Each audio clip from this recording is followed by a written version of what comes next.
नमस्कार, जय महाराष्ट्र। मी महाराष्ट्र सैनिक अनिल राजभोज, महाराष्ट्र नवनिर्माण सेना, भांडूप, मुंबई। व्यवसाय उद्योग पर्व भाग क्रमांक 20। आज 20व्या भागात आपण एक नवीन व्यवसायाकडे आलेलो आहोत। तो व्यवसाय आहे भारतीय जीवन विमा निगम। या व्यवसायात अनेक उद्योग आणि संधी आहेत। याच्यात एजंट बनू शकतात, याच्यामधून तुम्ही एजंट बनून त्याच्यामधून व्यवसाय देखील करू शकतात। अशा या व्यवसाय पर्वात आपण आलो आहोत। आपण इथे आज LICचे डेव्हलपमेंट ऑफिसर म्हणजे जे DO असं बोललं जातं, मिलिंद वालावकर यांच्याकडे आलेलो आहोत। साहेब, जय महाराष्ट्र। नमस्कार। नमस्कार। आज आम्ही काही तुम्हाला थोडेसे माहितीसाठी प्रश्न विचारणार आहोत आणि व्यवसायाच्या दृष्टिकोनातून काही विचारणा केली जाईल। खरं तर भांडूपच्या लोकांना खूप गरज आहे सध्या। लॉकडाऊन नंतर काय सगळ्यांनी लॉकडाऊन फक्त पाळलं, पण लॉकडाऊन नंतर जी बेरोजगारी येणार आहे त्यासाठी आम्ही एक व्यवसाय उद्योग पर्व चालू केलेला आहे। आणि हा एक व्यवसाय असं मला असं वाटतं की झिरो इन्व्हेस्टमेंटमध्ये आपण चालू करू शकतो। त्या दृष्टिकोनातून आज मी तुम्हाला भेटायला आलेलो आहे। खरं तर काही प्रश्न आहेत तुमच्याकडे आमचे। प्रथम एक तुम्हाला साधा प्रश्न विचारतो, आपण किती वर्ष या व्यवसायात आहात?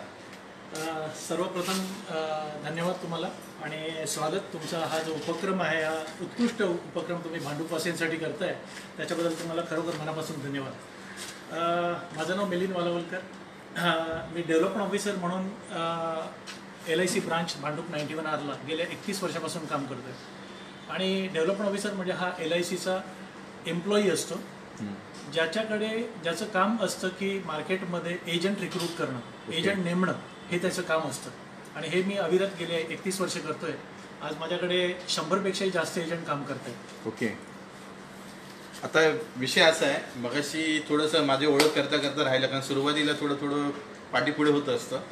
पण मी तुम्हाला एक सांगतो, मिलिंद वालावकर यांची ओळख मी मगाशी द्यायचं राहिलं। 31 वर्ष हे काम करत आहेत। पण भांडूपमधले जेवढे LIC एजंट्स आहेत, म्हणजे जे LIC एजंट आणि त्याच्यानंतर जे LICचे हप्ते भरतात, ते बऱ्यापैकी त्यांना ओळखत असतील। कारण की मी मगाशी बाहेर जेव्हा ऑफिसमध्ये आलो, त्या ऑफिसमध्ये एक मोठ्या प्रमाणात एक रांग होती। ती रांग बघूनच मी म्हटलं, साहेबांना आल्यावर भेटलं, बोललो LICचं ऑफिस खाली घेतलं आहे का वरती घेतलं आहे? कारण की LICची 91 ब्रँच देखील वरती आहे। पण त्यांनी सांगितलं लॉकडाऊनमुळे थोडीशी गडबड आणि गर्दी आहे। साहेब, अजून एक असा विषय आहे की LIC म्हटलं की प्रत्येकाचा एक दृष्टिकोन वेगळा असतो।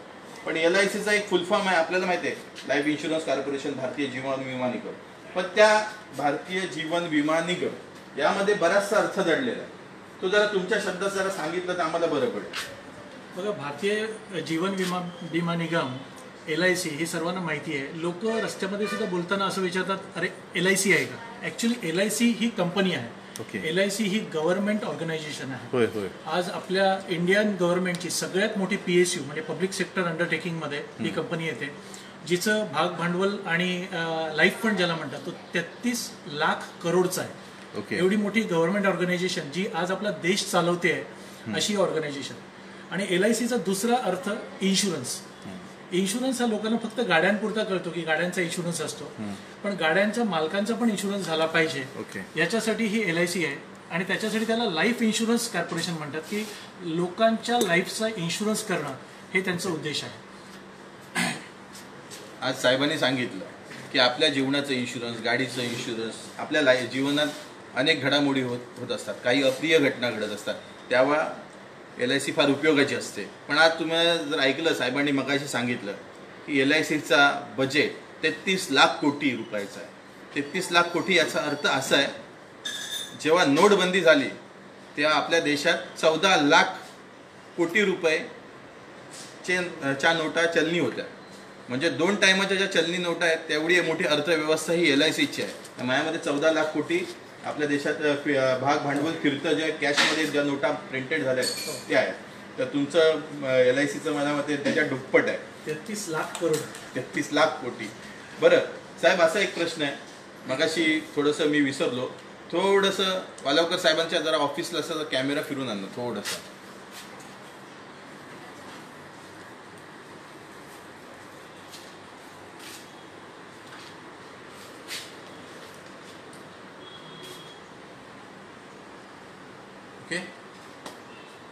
आता तुम्ही बघितलं असेल वालावकर साहेबांचं ऑफिस, माझ्या मते सिटिंग अरेंजमेंट एक 35 खुर्च्यांची सिटिंग अरेंजमेंट आहे. म्हणजे इथे जवळपास 35 कामगार काम करत असतात.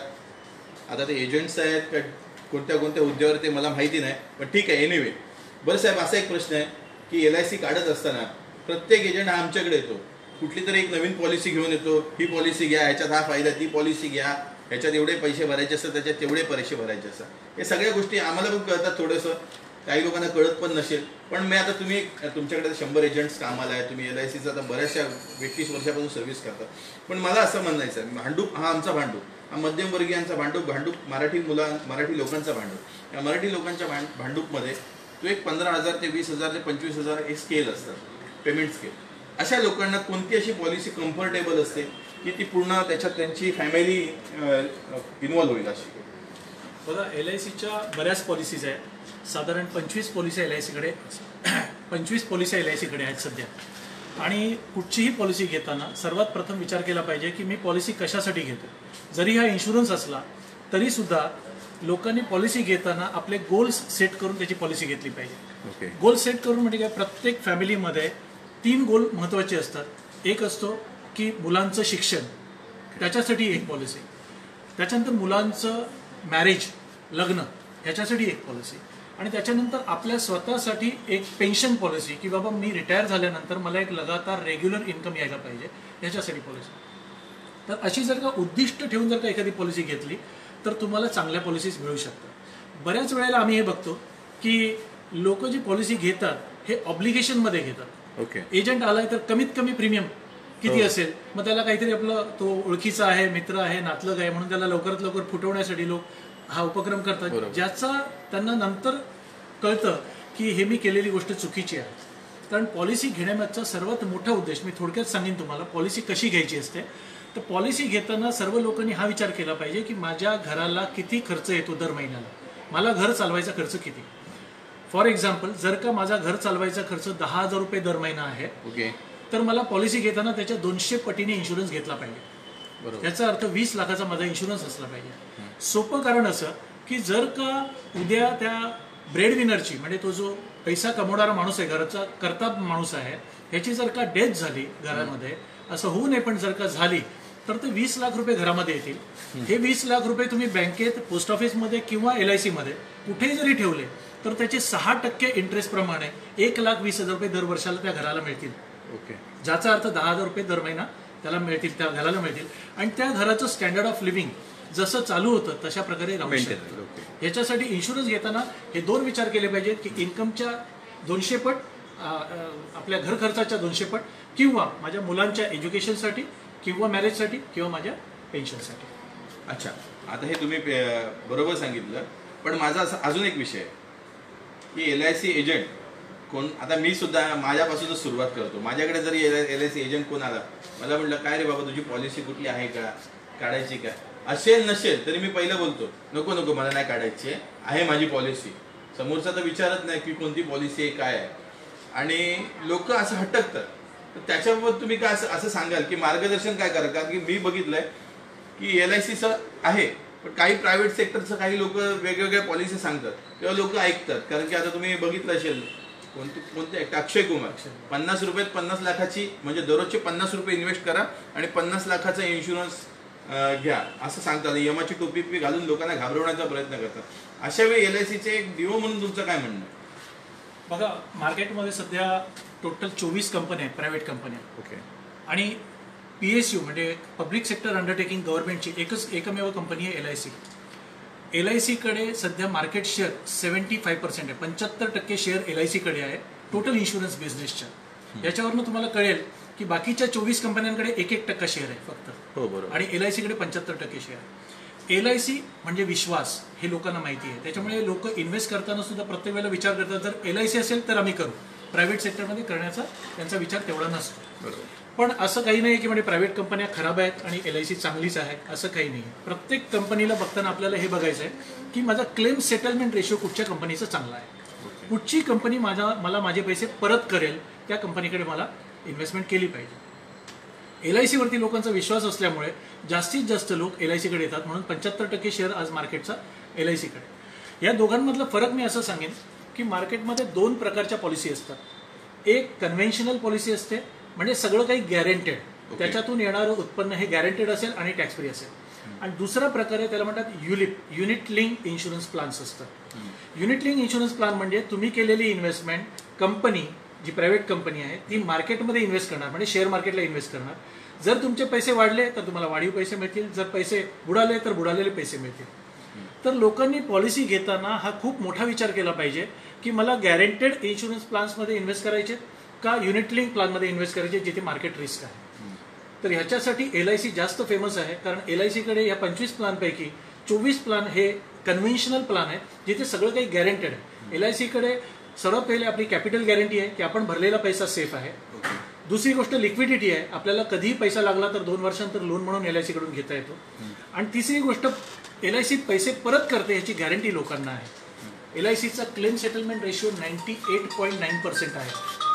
एवढा मोठा क्लेम सेटलमेंट रेशिओ असल्यामुळे मॅक्झिमम लोक LIC वरती जास्त भरोसा करतात. राहिला तुमचा उपप्रश्न जो टर्म इन्शुरन्सचा होता, त्याच्याबद्दल मी थोडंसं गाईड करेन की टर्म इन्शुरन्स हा जो प्रकार आहे हा बऱ्याच लोकांना अजूनपर्यंत माहिती नाही.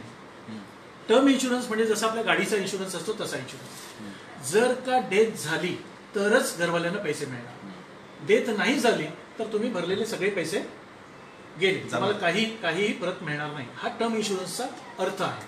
आणि ह्याच्यासाठी टर्म इन्शुरन्स खूप स्वस्त असतो. लोकांना पाहिजे की मी स्वस्तात स्वस्त इन्शुरन्स घेईन, पण लोकांनी हा पण विचार केला पाहिजे की पहिली गोष्ट म्हणजे लाईफ इन्शुरन्स जेव्हा आपण काढतो ते आपल्याला 2 गोष्टींचा विचार केला पाहिजे. जर का माझ्या रिटायरमेंटच्या अगोदर माझा मृत्यू झाला, म्हणजे 60 वयाच्या अगोदर मृत्यू झाला, तर माझ्या फॅमिलीला पैसे मिळाले पाहिजेत आणि घर व्यवस्थित चाललं पाहिजे. त्याचप्रमाणे पुढचा विचार आपण केला पाहिजे की जर 60 नंतर मी जगलो जास्त वर्ष, 70, 80, 85, 90 पर्यंत, तर मला स्वतःसाठी सुद्धा काहीतरी बेनिफिट मिळालं पाहिजे. तर टर्म इन्शुरन्स जो आहे हा फक्त तुमचा एक बेनिफिट कव्हर करतो, तो म्हणजे 60च्या आतमध्ये तुमचा मृत्यू झाला तर घरवाल्यांना पैसे देते. पण धरून चला मृत्यू नाही झाला, ह्याला म्हणतात लॉंगेविटी. कारण इंडिया ही डेव्हलपिंग कंट्री आहे, ग्लोबलाइज कंट्री आहे, आणि आता तुम्ही बघत असाल तर जगण्याचं वय वाढत चाललंय लोकांचं. बरोबर. आताचा सध्याचा रेट जो आहे हा 70 आहे. ओके. पुढच्या 10 ते 15 वर्षामध्ये हाच रेट 85 पर्यंत जाणार आहे. आपण रिटायर झाल्यानंतर जर का आपण जास्त वर्ष जगलो तर आपल्याला पैसा कुठून येणार. 2004 नंतर पेन्शन बंद केलेलं आहे गव्हर्नमेंटने. कुठच्याही गव्हर्नमेंट सेक्टरला सुद्धा पेन्शन नाहीये, आणि त्याच्यासाठी आपल्याला अशी पॉलिसी घेणं गरजेचं आहे जिथे माझं कंपल्सरी सेव्हिंग होईल, जिथे माझ्या फॅमिलीला रिस्कवर मिळेल माझी जर का 60च्या मृत्यू झाला तर. आणि तिसरा बेनिफिट म्हणजे 60 नंतर मी जास्त वर्ष जगलो तर मला LIC तर्फे पेन्शन येईल. तर ह्याच्यासाठी आपल्याला कन्व्हेन्शनल प्रोडक्टमध्ये जिथे आपल्याला सगळं काही गॅरंटेड आहे अशा प्रोडक्टमध्ये इन्व्हेस्ट करणं खूप गरजेचं आहे. वालावकर साहेब, तुमच्या प्रत्येक शब्दामध्ये असं मला ऐकायला भेटलं, LIC, मृत्यू आणि गॅरंटेड, म्हणजे की आपलं जीवन जगत असताना LIC पॉलिसी काढली आणि आपल्याला उद्या काही बरं वाईट झालं, गॅरंटेड तुमचे पैसे हे भेटणारच आहेत. आणि टर्म इन्शुरन्समध्ये एक लिमिट आहे की 60 वर्षाच्या वर आतमध्येच, आणि तोपर्यंत काय माणसाला काही होत नाही जवळपास. आता दर वाढलेला आहे तसा आयुष्याचा. माझं एक म्हणणं होतं छोटंसं, की तुम्ही असं म्हटलं की LIC मध्ये पैसे भरले तुम्ही, बऱ्याचशा लोकांना माहिती नसतात की त्यांचे पैसे LIC मध्ये फंडिंग झालेले असतात, आणि उद्या शिक्षणासाठी जेव्हा पैसे लागतात तेव्हा लोक बँकेकडे जातात, कर्ज मागतात वगैरे, पण त्यांना माहीत नसतं की त्यांची LIC पॉलिसी बँकेत जर ठेवली तर त्याच्यावरती सुद्धा एज्युकेशन लोन हे भेटत असतं, आणि अनेक ठिकाणी पर्सनल लोन सुद्धा भेटतात. तर असं काय आहे ते 2 वर्षाचं मगाशी तुम्ही सांगितलं, थोडंसं त्याच्यावरती आपण फोकस देऊया. LIC पॉलिसी जी आहे या प्रत्येक पॉलिसीला 2 वर्षानंतर LICने लिक्विडिटी ठेवलेली आहे. लिक्विडिटीचा अर्थ लोन. LIC पॉलिसीमध्ये तुम्ही जेव्हा पॉलिसी घेता तेव्हा जवळजवळ तुमच्या पॉलिसीला 50 रुपये म्हणजे 5% 5 ते 6% बोनस ॲडिशन होत असतो. आणि त्याच्यासमोर तुम्हाला कधीही जर का पैशाची गरज लागली तर तुम्हाला without surety, without guarantor, without quotation तुमच्या अकाउंटला तुमचे पैसे जमा केले जातात लोन म्हणून. त्याची अमाऊंट LIC कडे फिक्स असते की किती लोन मिळणार, किती भेटतं तरी. हे जे लोन असतं सरेंडर व्हॅल्यूच्या 90% लोन देते LIC. त्याच सरेंडर व्हॅल्यूच्या 75% लोन बँक देते, पण LIC स्वतः 90% लोन देते. बँक तुम्हाला चक्रवाढ व्याजाने त्याच्यावरती इंटरेस्ट लावते. सांगताना तुम्हाला 10% सांगते, पण ऍक्च्युअल चक्रवाढ व्याजाने ते 13% होतात. तेच LIC जेव्हा इंटरेस्ट लावते तेव्हा 9.5% सिंपल इंटरेस्ट लावते, ज्याच्यामध्ये चक्रवाढ व्याज नसतं. कारण लोन देणं आणि इंटरेस्ट कमवणं हा LICचा बिझनेस नाही. आपल्या क्लायंटला एक ॲडिशनल बेनिफिट मिळावं, त्याच्या अडीअडचणीच्या वेळेला त्याला काहीतरी पैशाची गरज आहे ती त्याची भागावी, ह्याच्यासाठी LICने लोन तयार केलेलं आहे. दुसरा एक जे तुम्ही प्रश्न विचारला त्याच्यामध्ये थोडंसं सांगेन. लाईफ इन्शुरन्स LIC म्हणजे लाईफ इन्शुरन्स आहे. जरी आपण डेथ किती बोललो तरी सुद्धा LIC 1000 लोकांमध्ये 3 क्लेम सेटल करते. म्हणजे 1000 लोकांच्या मागे 3 लोकांची डेथ होईल अशी एक समज ठेवून रेशिओ ठेवून ती करते. आणि याच्यासाठी याचा अर्थ 1000 मधले जर 3 क्लेम सेटल केले तर 997 क्लेम हे मॅच्युरिटी क्लेम असतात. ओके. आणि ह्याच्यासाठी LICचं नाव लाईफ इन्शुरन्स कॉर्पोरेशन आहे.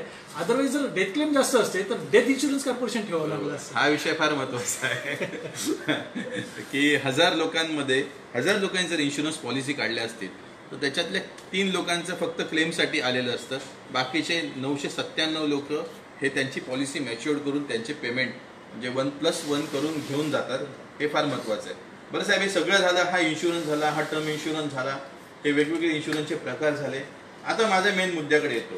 कारण का आम्ही जे आज तुमच्याकडे आलो आहे ते लॉकडाऊन नंतर रोजगाराच्या काय भूमिका आहेत आमच्या त्यासाठी आलेलो आहे. आजपर्यंत आम्ही अनेक लोकांना भेटी दिलेल्या, अनेक व्यवसाय उद्योगधंद्यांना भेटी दिलेल्या आहेत आणि असे आमचे प्रयत्न की नवीन नवीन उद्योग आपल्या लोकांपर्यंत पोचावेत आणि लोक त्या उद्योगाच्या दिशेने जावेत. असा आमचा साधा सिंपल एकदम साधा सिंपल फंड आहे. त्याच्यात कोणतंही राजकारण नाही, फक्त समाजकारण हा उद्देश आहे आणि लोकांना रोजगार भेटावा हा मूळ उद्देश आहे.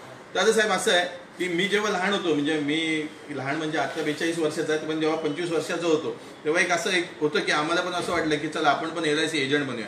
पण तेव्हा एक क्रायटेरिया होतं की 12वी पासच पाहिजे. मी 12वी पास आहे, पण त्या टायमाला थोडंसं आम्हाला वेळ नाही भेटला तर आम्ही नाही केलं. पण मधल्या काळात पण 12वी पास शिवाय घेत नव्हते. पण आता काय अशी शिक्षणाची अट आहे की ज्याला LIC एजंट बनायचं आहे त्याला शिक्षणाची अट काय? बघा, LIC एजंट बनण्यासाठी सध्याची अट ही 10वी पास आहे. फक्त 10वी पास असलं पाहिजे माणूस. 10वी पास माणसाला LIC आणि वयाची अट 18च्या वरती आहे. अप्पर लिमिट काही नाहीये.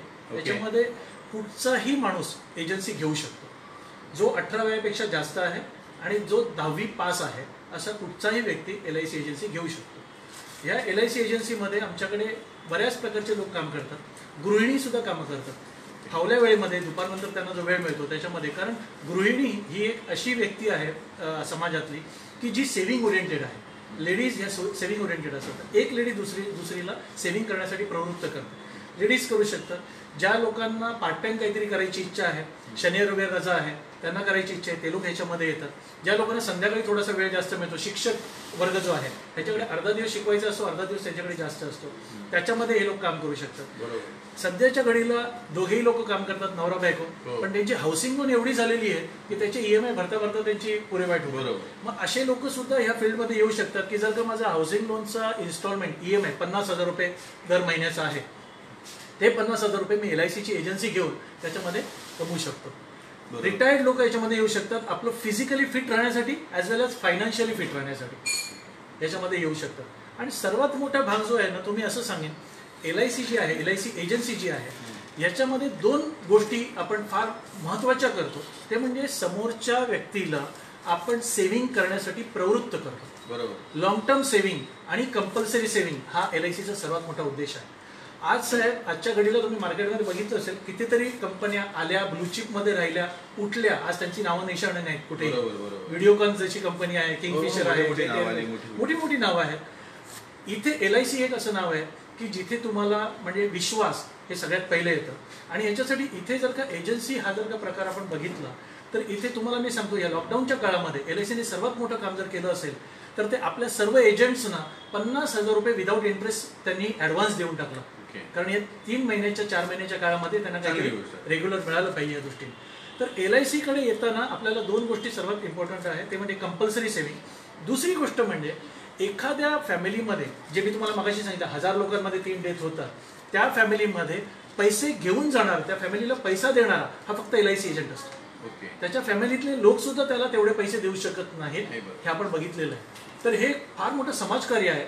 नुसतं समाजकार्य नाही तर त्याच्याबरोबर त्या एजंटला चांगलं कमिशन सुद्धा मिळतं. पण डेफिनेटली ही सर्व्हिस इंडस्ट्री आहे, मेहनत खूप करावी लागते. ओके. आता वालावकर साहेबांनी एक चांगला शब्द वापरला, फायनान्शियल फिटनेस. लॉकडाऊन नंतर सगळ्यांना फायनान्शियल विकनेस आलेला आहे आणि या फायनान्शियल विकनेसमधनं जर आपल्याला बाहेर निघायचं असेल तर फायनान्शियल फिटनेस असणं गरजेचं आहे. आज वालावकर साहेब, अजून एक छोटासा प्रश्न मी विचारतो फायनान्शियल फिटनेससाठी. आता काही विद्यार्थ्यांना, काही लोकांना 18 पासून 60 वर्षापर्यंतचे काही लोक असतील ते सर्वजण इन्शुरन्स एजंट बनू शकतात, ॲडवायझर बनू शकतात. हे ॲडवायझर बनत असताना काही लोकांना असं वाटतं की खूपच मेहनत करायला लागते, खूप म्हणजे खूपच, जसं काय रॉकेट सायन्स असल्यासारखं वाटतं, मार्केटिंग करायला लागते. तर माझं असं मत आहे की थोडंसं तुम्ही त्यांना काय प्रॉफिट असतं एजंट्सला वगैरे असं थोडं तुमच्या भाषेत एकदम इझिली असं समजेल असं जरा सांगितलं तर फार बरं होईल. बघा, मार्केटिंग म्हटलं की तिथे टार्गेट्स आली आणि तिथे मेहनत आली. कुठचाही बिझनेस असा नाही आहे की जिथे तुम्हाला बिना मेहनतीचे खूप पैसे मिळतील. आणि मार्केटिंगचा एक सर्वात मोठा मूलमंत्र आहे की ट्राय अँड फेल. हा सगळ्यात मोठा मूलमंत्र आहे. तुम्ही जर का 10 लोकांना भेटलात तर 10 पैकी 4 लोक तुमच्याकडे तुमचं प्रोडक्ट खरेदी करतात. हा मार्केटिंगचा नियम आहे. तुम्ही सोनं जरी घेऊन गेलात, सोन्याची बिस्किट विकायला, तरी सुद्धा घरोघरी सोनं घेणार नाहीत. बरोबर. कारण त्यांची गरज असली पाहिजे, त्यांची कॅपॅसिटी असली पाहिजे. Okay. तसाच हा प्रकार आहे. त्याच्यामुळे इथे मायूस होऊन चालणार नाही की मला जर का 4 लोकांनी नाही सांगितलं तर मी आता काय करायचं असं विचार करायची गरज नाही. हा जो बिझनेस आहे LIC एजन्सीचा, LIC ॲडवायझरचा, हा सगळ्यात पहिले आहे रिलेशन्स. तुमची मार्केटमध्ये रिलेशन्स किती स्ट्रॉंग आहेत ती तुम्हाला स्ट्रॉंग करावी लागतात. तुमच्या रिलेशनवरती LICच्या पॉलिसी तुमच्याकडे घेतल्या जातात. नाही, पॉलिसी झालं, पॉलिसी जेव्हा येते एजन्सी जे आता समजा आता मी असेल किंवा एक न्यू कमल फ्रेश असेल कोण, त्यांनी जर एजन्सी घेतली तर त्यांना काय असतं, प्रॉफिटचं काय असतं असं काय बघा, थोडं आतली गोष्ट आहे तुमची. नाही, मी सांगू शकतो. असं काही लपवण्याचं काही कारण नाहीये. LIC मध्ये पॉलिसी वाईज वेगवेगळं कमिशन दिलं जातं. LIC मध्ये 2 प्रकारची कमिशन असतात. सिंगल प्रीमियम पॉलिसी म्हणजे जिथे एखादा माणूस म्हणतो की मी एकदाच पैसे भरीन, तिथे 2% कमिशन, ही कमीत कमी रेंज आहे. आणि जर का त्याने सांगितलं मी 15 वर्ष 20 वर्ष 25 वर्ष प्रीमियम भरायला तयार आहे, तर त्याच्यावरती LICची रेंज 2% पासून ते 25% पर्यंत आहे. एवढं कमिशन दिलं जातं. पण त्याहीपेक्षा पुढे LIC एजन्सीचा सर्वात मोठा फायदा की रिन्युअल कमिशन आहे. रिन्युअल कमिशनचा अर्थ जो माणूस 15 वर्ष 20 वर्ष 25 वर्ष भरणार आहे, तो जितके वर्ष प्रीमियम भरेल तितके वर्ष एजंटला कमिशन मिळत राहणार आहे. डेफिनेटली ते 25% नसतं, ते 5% रिन्युअल कमिशन असतं की जे त्याला लगातार मिळत राहतं. म्हणजे सोप्या भाषेमध्ये एकदा विहीर खणायची आणि पुढचे 15 20 25 वर्ष आपण पाणी चाखायचं. आणि हे एक प्रकारे आपलं स्वतःचं पेन्शन घेतल्यासारखं आहे. तुम्ही जर का 15 20 वर्ष याच्यामध्ये चांगलं काम केलं आणि त्याच्यानंतर तुम्ही रिटायरमेंट जरी घेतली, याच्यामध्ये रिटायरमेंट नाही आहे कुठे, पण जरी तुम्ही रिटायरमेंट घेतली तरी पुढे तुमच्या 15 ते 20 वर्ष तुम्हाला कमिशन येत राहणार. याच्यामध्ये दुसरा भाग असा आहे की हेरिडिटरी कमिशन आहे. हेरिडिटरी कमिशनचा अर्थ असा, जो एजंट आहे त्याचा जर का मृत्यू झाला तर त्याच्या फॅमिलीला बिना काम करता त्या एजंटने केलेल्या कामाचं कमिशन पुढेपर्यंत मिळत राहणार 15 20 वर्ष. हे मला आज पहिल्यांदा, हे सगळ्यात मोठी गोष्ट याच्यामध्ये. याला हेरिडिटरी कमिशन इन्कम म्हणतात. याच्याशिवाय LIC मध्ये जर का तुम्ही चांगलं काम केलं तर तुम्हाला 2 व्हीलर LIC देते, 4 व्हीलर LIC देते. हाऊसिंग लोनसाठी 5.5% इंटरेस्टने तुम्हाला फक्त हाऊसिंग लोन देते. तुम्हाला फॉरेन टूर देते. या सगळ्या गोष्टी LIC जर का तुम्ही चांगला बिझनेस केला तर करत असते. आणि हे जे आहे रिन्युअल कमिशन, ह्याच्यासाठी जास्तीत जास्त लोक ह्याच्यामध्ये येतात. आणि याच्यासाठी तुम्हाला मेहनत केली पाहिजे. इथे लोकांचा विश्वास तुमच्यावरती असला पाहिजे. ही सर्व्हिस इंडस्ट्री आहे. तुम्ही जितकी चांगली सर्व्हिस द्याल तेवढं तुम्हाला जास्त बिझनेस ह्याच्यामध्ये येणार. पण रेशिओ सेम आहे, 10 मध्ये 4. तुम्ही जितकं स्वतःचं शिक्षण वाढवाल, जितकं त्याच्यामध्ये स्किल वाढवाल, ते 4च्या जागी 5 6 7 इथपर्यंत तुम्ही जाऊ शकता आणि चांगला बिझनेस. एक प्रश्न आहे सर की आता एखाद्याला करायचं आहे की नाही, आता तुमचा व्हिडिओ बघितला, तुम्ही जे मार्गदर्शन केलं त्यानुसार जर एखाद्याला करायचं असेल आणि त्याने तुमच्याकडे यायचं असेल तर काय असा वे कुठला आहे? म्हणजे त्याला जर एजंट बनायचं असेल किंवा मला एजंट बनायचं आहे तर त्याला काय क्रायटेरिया लागतं तुमच्याकडे? सगळ्यात पहिले मी सांगितल्याप्रमाणे 18 वर्षाच्या वरती आणि SSC पास असणं गरजेचं आहे. त्याला त्याच्याबरोबर इथे LICचं अप्लिकेशन असतं, एजन्सी अप्लिकेशन, हे भरावं लागतं. त्याला साधारण 1000 रुपयाचा खर्च असतो. रजिस्ट्रेशन फी आहे ही. 3 ठिकाणी रजिस्ट्रेशन असतं. LICकडे registration, IRDA registration, IRDA exam आणि तुमचं ट्रेनिंग सर्टिफिकेट. याच्यासाठी 1030 ही वाजवी अमाऊंट त्याच्यामध्ये असते, जी तुम्हाला कॅश इथे भरावी लागते. त्याच्यानंतर तुम्हाला एक एक्झाम असते छोटीशी, जी IRDA टेस्ट म्हणतात त्याला. या IRDAची टेस्ट द्यावी लागते. ती कशी क्लिअर करायची याचा गायडन्स सगळं आम्ही देतो. ती क्लिअर झाल्यानंतर तुम्हाला प्रोडक्ट नॉलेज दिलं जातं, जे फ्री आमच्यातर्फे तुम्हाला मिळतं. LICच्या ज्या वेगवेगळ्या 20-25 पॉलिसीज आहेत, त्या सगळ्या पॉलिसीज त्या एजंटला माहिती असल्या पाहिजेत. फॉर्म कसे भरायचे असतात, पेपरवर्क कसं करायचं असतं, याच्याबद्दल त्याला माहिती द्यायची असते. हे सगळं बॅक ऑफिस सपोर्ट आम्ही देतो. हे जे आमचं ऑफिस आहे हे त्या बॅक ऑफिस सपोर्टसाठीच आहे. मी थोडंसं तुम्हाला या ऑफिसबद्दल पण सांगेन. LIC मध्ये 30,000 डेव्हलपमेंट ऑफिसर आहेत ऑल ओव्हर इंडिया. या 30,000मधून LICने टॉप डेव्हलपमेंट ऑफिसरना सिलेक्ट केलंय. जे टॉप डेव्हलपमेंट ऑफिसरनं त्यांना आता नवीन पोस्ट दिली ती आहे SBA, senior business associate. Senior business असोसिएटचा अर्थ असा की जरी तो LICचा एम्प्लॉई असला तरी तो स्वतःचं ऑफिस ओपन करू शकतो. म्हणून तुम्ही हे बघताय की सेकंड फ्लोअरला LIC असून सुद्धा हे आमचं एवढं मोठं ऑफिस इथे आहे आणि आज इथे 10-12 लोकांचा स्टाफ काम करतो. आणि ह्या 30,000 लोकांमध्ये माझी टीम जी आहे ही ऑल इंडिया 37 पोझिशनला काम करते. अभिनंदन. 30,000 लोकांमध्ये 10 लाख एजंट्स, मोठी गोष्ट आहे, मोठी गोष्ट आहे. आणि त्याच्यामुळे हे ऑफिस आम्ही इथे चालू केलं. आणि हे जे ऑफिस आहे हे सगळं ऑनलाईन सपोर्ट एजंटला देतो. काय किती झालं तरी LIC ही गव्हर्नमेंट ऑर्गनायझेशन आहे. माझ्या एजंटला ब्रांचमध्ये जाऊन कामं करायला लागू नये प्रत्येक टेबलावरती आणि त्याचा वेळ जाऊ नये ह्याच्यासाठी ऑफिस चालू केलं आहे. माझ्या एजंटला ट्रेनिंग आणि एज्युकेशन हे देण्याचं काम माझं आहे. त्याने मार्केटमधून बिझनेस आणला की तो ह्या ऑफिसमध्ये दिला जातो आणि इथून तो प्रोसेस होतो. माझ्या एजंटने फक्त इथपर्यंतच यायचं आणि इथून परत मार्केटमध्ये निघून जायचं. त्याचा वेळ वाचवण्यासाठी हे ऑफिस आम्ही चालू केलेलं आहे. जास्तीत जास्त वेळेचा वापर मार्केटमध्ये केला पाहिजे. आज खरं तर वालावकर साहेबांनी असं उत्तम असं मार्गदर्शन केलेलं आहे. मी सांगू इच्छितो, जेव्हा व्यवसाय म्हणून आपण बघत असतो त्या व्यवसायात आपण उद्देश असतो आपला की फायदा म्हणजे प्रॉफिट. आज मगाशी सांगितलं फायनान्शियल विकनेस आपल्याला आलेला आहे. या फायनान्शियल विकनेसमधनं आपल्याला फिटनेसकडे जर जायचं असेल तर व्यवसायाची उत्तम अशी एक संधी आहे ती LIC. आणि LIC ही भांडूपमध्येच हे डेव्हलपमेंट ऑफिसर यांचं ऑफिस आहे वालावकर साहेबांचं. देना बँकेच्या पाठीमागे जी LICची ब्रँच आहे त्याच्या खालीच त्यांचं ऑफिस आहे.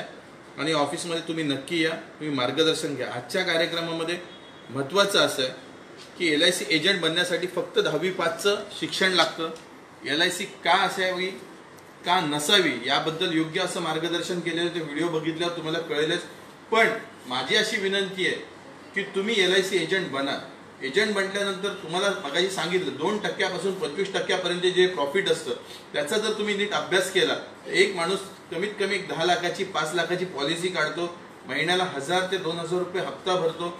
1,000 रुपयाचं जरी 5% कमिशन म्हटलं तरी 50,000 रुपये होतात कमीत कमी कमिशन म्हटलं तरी. तर तुमच्यातले 30 ते 40 जर तुम्ही मेंबर बनवले तर माझ्या मते तुमच्या घरातला जो ग्लॉसरीचा खर्च आणि एक हप्त्याचा खर्च इझिली निघू शकतो. जर तुम्ही फुल टाइम जर हे काम केलं तर याच्यामध्ये फार मोठी संधी आहे. आज तुम्ही एजंट म्हणून आहात, उद्या DO देखील होऊ शकतात. जे एजंट म्हणून काम करतात ते DO देखील होऊ शकतात. फक्त 10वी-5 हे शिक्षण लागतं. आणि सगळ्यात महत्त्वाचं असं माझं म्हणणं आहे की तुम्ही हे घर बसल्या काम करू शकता. कोणतंही ओझं व्हायचं नाहीये. फक्त मोबाईलवरती काम करायचंय, लोकांना भेटायचं, लोकांना कन्व्हिन्स करायचंय. जे पण आहे ह्या सर्व गोष्टी या ऑफिसच्या सेंट्रलाइज माध्यमातून होणार आहेत. त्याच्यामुळे तुम्हाला कुठे कोणती मोठी धावपळ करायची नाही. भांडूपमध्ये व्यवसाय करायचा, भांडूपच्याच लोकांना LIC काढण्यासाठी प्रवृत्त करायचं. भांडूपच्या बाहेरच्या देखील लोकांना करू शकता, नाही असं नाही. पण ऑफिस भांडूपमध्ये आहे, समोर अधिकारी पण भांडूपमध्येच आहेत, त्यांची टीम स्टाफ इथेच आहे. त्याच्यामुळे तुम्हाला जर हा उद्योग करायचा असेल तर तुम्ही नक्की करा. यांच्यामध्ये कोणतीच इन्व्हेस्टमेंट नाहीये. तुम्हाला फक्त 1,030 रुपये भरायचे आणि ते 3 लायसन काढायचे. एवढ्या स्वस्तात अतिशय उत्तम असा उद्योग आहे. तुम्ही प्रत्येक ठिकाणी करू शकता आणि प्रत्येक चाळीत, सोसायटीत, विभागात प्रत्येकाची एक LIC पॉलिसी असते. ती मॅच्युअर्ड झालेली असते. कोणाची नसते तर त्यांना कन्व्हिन्स करा. काही लोकांचं अर्निंग वाढलं असेल तर त्यांना वेगळ्या पॉलिसी देखील असतात. मगाशी साहेबांनी सांगितल्याप्रमाणे फॅमिली प्लॅन असतो. त्या फॅमिली प्लॅननुसार नवीन नवीन पॉलिसी आपण काढू शकतो. तर माझी तुम्हाला अशी एक आवर्जून अशी विनंती आहे, जेव्हा व्यवसाय म्हणून बघत असतो तर आपल्याकडे इन्व्हेस्टमेंट नसते. जेव्हा 0 इन्व्हेस्टमेंटमध्ये जेव्हा आपल्याला व्यवसाय करायचा असतो तेव्हा हे असे उत्तम असे उद्योग व्यवसाय आपल्याकडे आहेत. आणि मी बरेच दिवस झाले LICचं करणार होतो साहेब, पण आज योगायोगाने सतीश राजे या साहेब 2 मिनिटं तुम्ही आलात तर फार बरं होईल.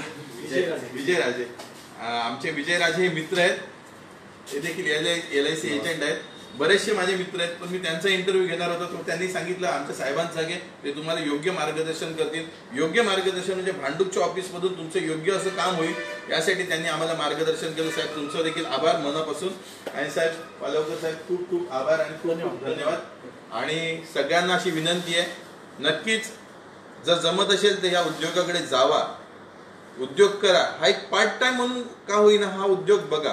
कारण की फुल टाइम तुम्हाला बाकीची कामं असतील, पण पार्ट टाइम उद्योग ज्याला करायचा असेल त्यांनी नक्कीच या उद्योगाकडे वळा. काही नाही, तुम्हाला एक सांगतो, व्यवसाय असू दे नाही काही असू दे, आपण वाण्याकडे जरी गेला तर वाणी आपल्याकडे गोड बोलतो आणि त्याचं प्रोडक्ट हे आपल्याला विकत असतो. कोणत्याही उद्योगधंद्यात गेला तर गोड बोलावंच लागतं आणि प्रत्येक गोष्ट विकायसाठी मार्केटिंग असणं गरजेचंच आहे. त्याच्यामुळे आपण म्हणतो की LIC एजंट म्हणून आपण दुसऱ्याकडे गेलो तर आपल्याला लोक बोलतात अरे बाबा नाही रे हाय पॉलिसी. तसं नसतं. आपल्याला देखील थोडंसं गोड बोलायला लागतं. गोड बोललं की नक्कीच ती पॉलिसी जाते आणि ती पॉलिसीचा उपयोग ही प्रायव्हेट पॉलिसी नाही आहे, ती LICची पॉलिसी आहे. त्याच्या भविष्यात त्याचे अनेक फायदे आहेत. जेव्हा पॉलिसी आपली पॉलिसीमध्ये पैसे येतात त्याच पैशावरती 90% आपल्या व्यावसायिक लोन देखील भेटत असतं, पर्सनल लोन देखील भेटत असतं आणि एज्युकेशन लोनसाठी ती पॉलिसी देखील आपण जर बँकेत डिपॉझिट करून ठेवली तर आपल्याला मोठ्या प्रमाणात लोन देखील भेटतं. त्याचे अनेक असे फायदे. छोटी छोटी इन्व्हेस्टमेंट जरी असेल तर त्याच्यातनं बरेचसे उद्योगधंदे करता येतात. हे खास माझ्या मित्रांना मी सांगतो, जे व्हिडिओ सोडून द्या, हा बिझनेस पर्वच आपण म्हणूया. या व्यवसाय पर्वात जे लोक व्यवसाय हा पर्व बघत असतील त्यांना माझी नम्र विनंती आहे की व्यवसाय म्हणून याच्याकडे बघा. LIC म्हणून पाहू नका. LIC हा एक उद्योग आहे, एक LIC कंपनी आहे, पण त्याच्यात व्यवसाय आणि नोकरीच्या ज्या विविध संध्या आहेत त्याच्याकडे नक्कीच बघा. आणि जाता जाता पुन्हा वालावकर साहेब तुमचं मी आभार मानतो. धन्यवाद. थांबतो इथे. जय महाराज.